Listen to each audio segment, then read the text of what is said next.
Hello everyone, welcome to right click education. আজকের ভিডিওটি specifically SBI ক্লার্কের জন্য। আজকে আমরা ডিসকাস করব ইংলিশকে নিয়ে। ইংলিশের মধ্যে টোটাল কোয়েশ্চেন থাকবে 30টা, যার মধ্যে কম্প্রিহেনশন এবং ক্লোজ টেস্ট নিয়ে মোটামুটি 15 মার্কস উঠে যাবে। বাকি যে 15 মার্কস থাকবে সেটি নির্ভর করবে গ্রামাটিক্যাল কোয়েশ্চেনের ওপর এবং এর সাথেই থাকবে অ্যাপ্রোপ্রিয়েট ওয়ার্ডস। 23তে যে কোয়েশ্চেনটা এসেছিল তার মধ্যে ক্লোজ টেস্ট, কম্প্রিহেনশনের পাশাপাশি ছিল রিঅ্যারেঞ্জ, মিসস্পেলড ওয়ার্ড, এরর, যার মধ্যে সবার প্রথমেই ডিসকাস করব error. First question, each of students in the class were eager to participate in the competition. এই সেন্টেন্সের মধ্যে কোন পার্টে ভুল আছে সেটা আমাদের বের করতে হবে। তো ইচ অফ যখনও আছে তখন এরপরে যে সাবজেক্টটা থাকবে সেটার মধ্যে প্লুরাল ফর্ম থাকবে এবং এখানে সেটা আছে each of the students in the class. কিন্তু সমস্যাটা হলো এর পরে যে আমরা ভার্বটা ইউজ করি সেটা আমরা সিঙ্গুলার ইউজ করি, এখানে ওয়্যার ইউজ করা হয়েছে, আমাদের ওয়্যারের বদলে ওয়াজ বসাতে হতো। Next question, the number of application for the job R increasing every year. আবারও সেম জিনিস, যখনও এই ওয়ান অফ নান অফ যেমন আছে সেরকমই নাম্বার অফ বলছে, এরপরে যে সাবজেক্ট হবে সেটা প্লুরাল ফর্মে থাকবে এবং তারপর যে ভার্বটা ইউজ করব এর জন্য সেটি থাকবে সিঙ্গুলার ফর্মে। তো নাম্বার অফের পরে আছে অ্যাপ্লিকেন্টস, ঠিক আছে, কিন্তু এর জন্য যে ভার্বটা ইউজ করেছে সেটি হচ্ছে আর এর বদলে আমাদের ইউজ করতে হতো is increasing. Question, neither of the two candidates have submitted their application forms before the deadline. এই সেন্টেন্সটিতে আমাদের মনে রাখতে হবে যখনও নাইদার নর বা আইদার অর সেন্টেন্সে ইউজ করা হচ্ছে সেখানে ভার্ব ডিপেন্ড করবে সাবজেক্টের উপর। যেমন নাইদার নর আইদার অরের ক্ষেত্রে যদি দুটো সাবজেক্টই সিঙ্গুলার থাকে তো ভার্ব সিঙ্গুলার হয়, দুটো সাবজেক্টই প্লুরাল আছে তো ভার্ব প্লুরাল হবে। কিন্তু যদি একটা সিঙ্গুলার একটা প্লুরাল আছে, মোস্টলি ডিফাইন হয় যে ভার্বের কাছে যে আছে তার অনুযায়ী এখানে ভার্বটা ইউজ করা হবে।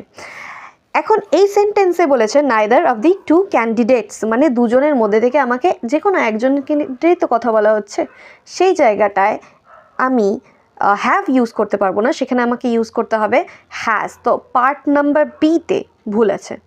Next question, among the various challenges faced by the team, the lack of resources were the most significant. আবারও সেম রুলস ফলো হচ্ছে, এর আগেও আমরা এই জিনিসটা বহুবার করলাম। যখনও অফ শব্দটা ইউজ হচ্ছে, যেমন one of, some of, none of, kind of, এই ধরনের ওয়ার্ডের পরে সাবজেক্ট প্লুরাল হলেও ভার্ব থাকে সিঙ্গুলার। এখানে ইউজ হয়েছে ল্যাক অফ। ল্যাক অফের পরে রিসোর্সেস আছে, কোনো সমস্যা নেই, কিন্তু ওয়্যার হবে না, সেখানে হবে ওয়াজ দ্য মোস্ট সিগনিফিকেন্ট। এররের পরেই আমরা করব এখন মিসস্পেলড ওয়ার্ড। 4টি মিসস্পেলড ওয়ার্ড এসেছিল, কিন্তু আমাদের একটা জিনিস মাথায় রাখতে হবে, মিসস্পেলড ওয়ার্ডে কিন্তু শুধুমাত্র স্পেলিং এরর দেখলে হবে না, সেখানে লেখা থাকে হয় ওয়ার্ডটি মিসস্পেলড হবে অথবা সেটি গ্রামাটিক্যালি অ্যাপ্রোপ্রিয়েট হবে না, ইনঅ্যাপ্রোপ্রিয়েট হবে। আচ্ছা, মিসস্পেলড ওয়ার্ডের ক্ষেত্রে আমাদের যে 4টা ওয়ার্ড এখানে বোল্ডে লেখা আছে, আমাদের এখান থেকেই যদি ভুল থাকে সেটা বের হবে, সেন্টেন্সের অন্য কোথাও থেকে আমাদের কোনো ভুল বের করার প্রয়োজন নেই। আর এই কোয়েশ্চেনের মধ্যে আমি যে 4টা ওয়ার্ড দেখতে পাচ্ছি, অ্যাডভার্স, প্রলংড, এভিডেন্ট এবং ড্রাইং, এই 4টা ওয়ার্ডের মধ্যেই না তো কোনো রকম স্পেলিং এরর আছে এবং এটি গ্রামাটিক্যালি অ্যাপ্রোপ্রিয়েট সেন্টেন্সের সাথে। সো অ্যান্সার হবে option E, all are. Next question, the infamous painting admired by the enthusiasts worldwide hung majestically at the center of the gallery, drawing the gaze of every visitor. এইবার আমি যদি এখানে বলি কি spelling error আছে, এর মধ্যে কোনো রকম স্পেলিং এরর নেই, কিন্তু এখানে যে পেইন্টিংটার কথা বলা হয়েছিল সেটা একটা ফেমাস পেইন্টিং ছিল, না তো ইনফেমাস। তো ইনফেমাস এখানে তো ভুল হবে, সেখানে ফেমাস হওয়া উচিত ছিল। অপশন এ হচ্ছে আমাদের answer. Next question, despite initial doubts she decided to accept.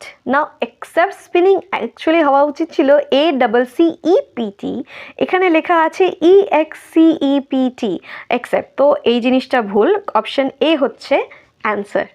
Next question, after weeks of diligent practice her piano skills improved significantly, enabling her to master even the most challenging pieces easy. এই সেন্টেন্সে যদি আমি স্পেলিংয়ের কথা বলি, না practice enabling challenging easy কোনোটাই ভুল না, কিন্তু চ্যালেঞ্জিং পিসেস ইজি হবে না, অ্যাকচুয়ালি হওয়া উচিত ছিল easily.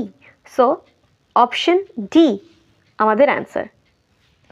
Comprehension, cloze test, misspell word, error, এগুলোকে বাদ দিয়েও আমি যদি বলি আর কি থাকবে, সেখানে তোমরা অ্যাপ্রোপ্রিয়েট ওয়ার্ডস ইউজ করতে পারো, রিঅ্যারেঞ্জ বা ওয়ার্ড সোয়াইপ ইউজ করতে পারো।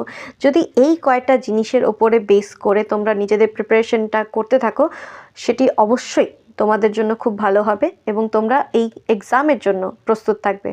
আশা করি ভিডিওটা ভালো লেগেছে। যদি ভালো লেগে থাকে অবশ্যই লাইক, শেয়ার অ্যান্ড সাবস্ক্রাইব করতে ভুলো না।